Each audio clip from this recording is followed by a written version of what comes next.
Hello everyone, in you come. You've heard of the paperless office? Well, this is not it. This is actually office and kitchen at Castle Down, and it's dominated by this amazing map which runs from the Severn Estuary all the way across to the Thames Estuary, and here is the great sweep of the Cotswolds, and we are going to go on the road to Cheltenham from Bledington, which is where I lurk, and we're going to go on the road, Stow on the Wold and across the tops, down to Winchcombe, Cheltenham, and there is the racecourse. The racecourse, like no other. We are off to Cheltenham, the greatest drive on the planet, leaving Church Villas, which is in Church Lane. I've never got the obsession with church everywhere. There's got to be a reason. Right, rock and roll car. We're about 35 minutes from the racecourse, and to me this is a drive. Well, I've been doing it over 30 years using these roads. I've got about 40 routes into the racecourse, but we're going to go on the usual one. And for me it's the greatest drive in the world, because you're going into the festival, you waited all those months, the excitement is just unbelievable, and it is a rock and roll drive, because you know where you're going is, well, it's going to be the 4 best days of the year. Our first port of call will be just up on top of the hill here, Stow on the Wold. Stow on the Wold where the wind blows cold, and believe me it does. It's very high, even for the Cotswolds. And it was the scene of the final, you're going to get a lot of history lessons here, the final battle of the English Civil War in 1646. King Charles came through Stow on the Wold more often than the bailiffs, I can tell you, because it was a big area where they were crisscrossing, and the two armies, Royalists and Roundheads, were chasing each other and either wanting confrontations or trying to avoid them. And King Charles came and spent several nights, funnily enough, at a pub now called the King's Arms, very originally, in Stow Square. And the last Battle of Stow was definitely an away win for Cromwell and the parliamentarians, and a couple of hundred Royalist soldiers were slaughtered. Messy old business in those days, none of that neat shooting through the head nonsense. And the dead were laid out in the little incline of a street, Digbeth Street, where they say Digbeth Street flowed with blood. Well, it would do from, if you like, 200 butchered carcasses lying in it. We just passed Graham Macpherson's, who's not a mile from me, Richard Phillips half a mile down the road. Within 10 minutes of here, Charlie Longsden, Ben Pauling, 15 minutes, Nigel Twiston-Davies, John Joe, Fergal O'Brien. The place is a thriving centre of racehorse training. It is also one of the most beautiful parts of the country. It's a bit biscuit tin chocolate box top, touristy twee in places, and I have to say it's being invaded by lots of robber barons from the City of London, but they've got the money, he said, with the green eye. They've also got the Range Rovers. Everyone seems to have a Range Rover around here, and they drive them like complete idiots. They don't park them, they abandon them. Drives me round the bend. They're built to go across the surface of the moon. You go down a narrow road, will they go to the side? Will they fairy cakes?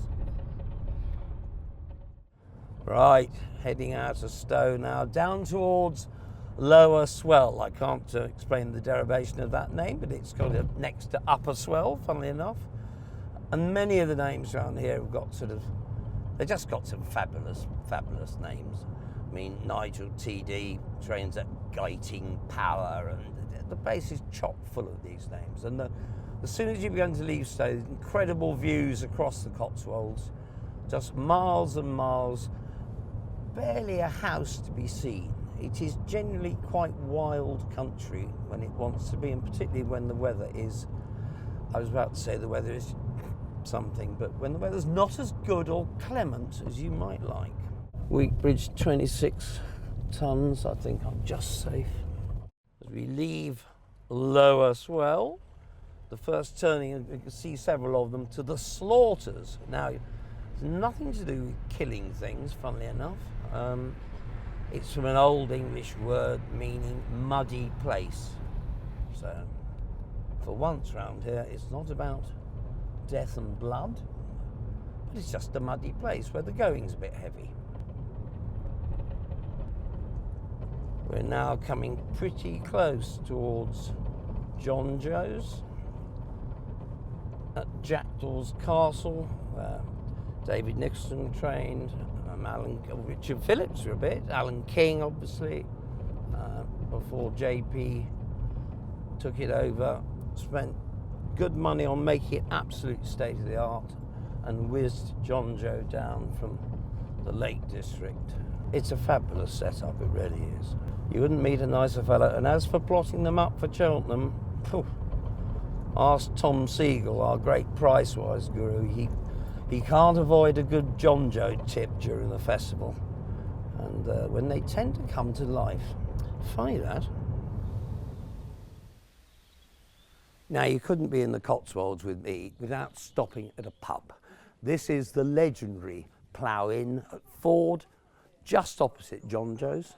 And this place at Cheltenham, if you think you've been in a busy pub, this is a cross between a sardine can and the Black Hole of Calcutta, but with booze. We better pop in. This is a pub full of jockeys at the festival, full of lads from John Joe's and other yards, but it's full of punters. And the great thing about the festival is the same people, be it from Scotland or Cornwall or Ireland, gather in the same places every year. And this looks like a little room, which it is. Picture of the Duke in that absolute nightmarish sort of coat, sheepskin coat of his. But this is a little room, but it's like the TARDIS, this pub's endless rooms, and the whole place heaves. They start at breakfast, they're open all day, probably all night for all I know, but I'm sure they don't do things like that. But this is one of the centre of operations, and it's the busiest pub at the festival, busier than anything in Cheltenham. It is like this, and they really just like thin people in for the festival because they can fit more of them. So we're leaving behind John Joe and the Plough, getting out of the village of Ford. Not named after Henry Ford, of course, named after A. Ford, but Henry Ford liked the Cotswolds and was in the habit of dismantling really nice houses, brick by brick or stone by stone, carting them over the Atlantic and rebuilding them on one of his estates over there. Henry Ford, basically the great pioneer of cars, and he came up with the great line, you can have one in any colour you like, as long as it's black. And going into the festival, you're going through all these fantastic, past all this fantastic countryside views, because you have no interest in it at all. Because you're going back to the place where you've seen all those mighty events and been part of that throng and the whole buzz and feel and the sort of riotousness, the madness of the whole 4 days. And you're also thinking, now, I haven't got that 12 to 1 about Tom Mullins's in the last yet and so on and so forth. And going through the day ahead, or if it's into day 2 or 3, how did I fail to back that? Or how is it that I didn't get the forecast up in such and such and so and so? It's all teeming, racing thinking going through your mind. And for those of us who've been going 42 years, there is some back catalogue of memory and just indelible moments.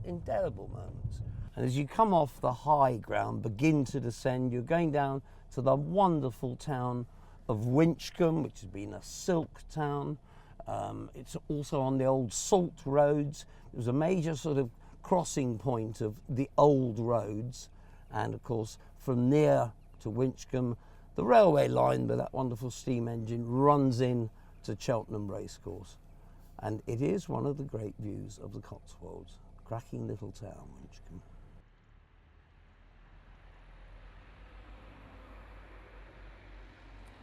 What sort of lunatic would want to show you a cash machine? Well, it's very simple. This is the one in Winchcombe.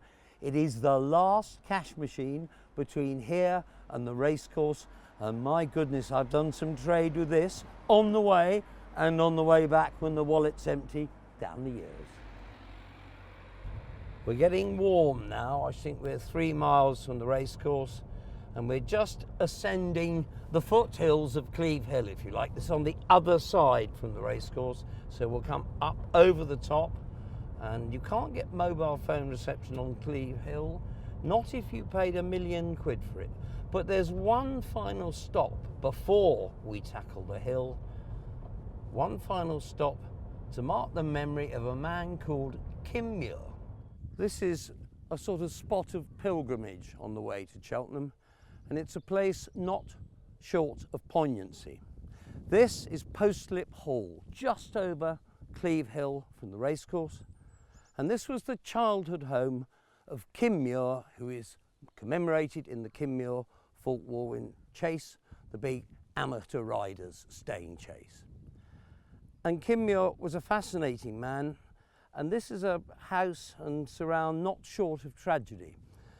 Muir's father was killed when Muir was 9 in a hunting accident, and Muir grew up obviously with his mother, who was one of those incredible Cotswold grand dames who was on the committee of everything and forever doing fundraising. She was a hunting fanatic and, you know, apparently a brilliant horsewoman. And from an early age, Kim Muir was riding horses, etc. But his genius was with falcons and hawks.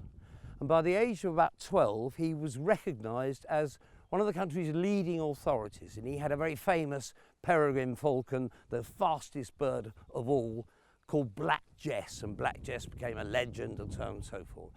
And Muir was he was an all-round sportsman. He was an amateur jockey. He finished 8th in a Grand National right at the end of the 30s before the war. And in the war, he was a tank commander. And on the retreat to Dunkirk in 1940, his tank, which the Germans referred to as Tommy cookers because they just blew up very easily, his tank was hit. And Muir dragged his badly wounded sergeant out of the tank, and they were in sort of like a wheat field area, and Muir stayed with him, but the sergeant sadly died during the night. And the next morning, Muir had slightly lost his bearings, it is thought, and he put his head up from out of the wheat, or out of the long grass, if you like, and he was shot through the head by a sniper. He was killed, and he's buried in Normandy. But it doesn't quite end there, in the sense that up on the hill is a small dry stone wall enclosure where his father is buried alongside his mother, who eventually suffered very, very badly from cancer. In those days, painkillers ain't what they are now, and she ended it by throwing herself down the well here. This is one of the most windblown but fabulous spots in the Cotswolds. Yet here in this little family enclosure, going back to sadder times, more difficult times, Kim Muir is buried in France. But there's a plaque here, Kim. He was called Ian K. Muir, and Kim is from the initials.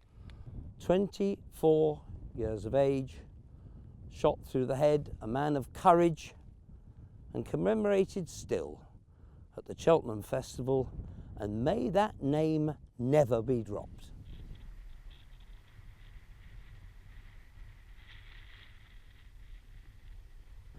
That down there is Journey's End. That is where the festival will fizz and ferment over the 4 days. And just looking at it, and I've never seen a view to compare with that high here, 1,000 foot up, Cleve Common. Just to think of all the things we've seen and witnessed. The glory of those horses coming up the hill, the battles, the brilliance of the great ones, and touches landed and pints sunk, and just the wonderful gathering of the congregation of jump racing from all over the islands. That is where they'll be. 42 years a servant of going to the festival. I look forward to every year, as much as I did when I first went aged 19, pterodactyls flew the sky in those days. It's never lost its allure. It lies down there, empty at the moment, soon to be full, and that great course, host to marvellous deeds.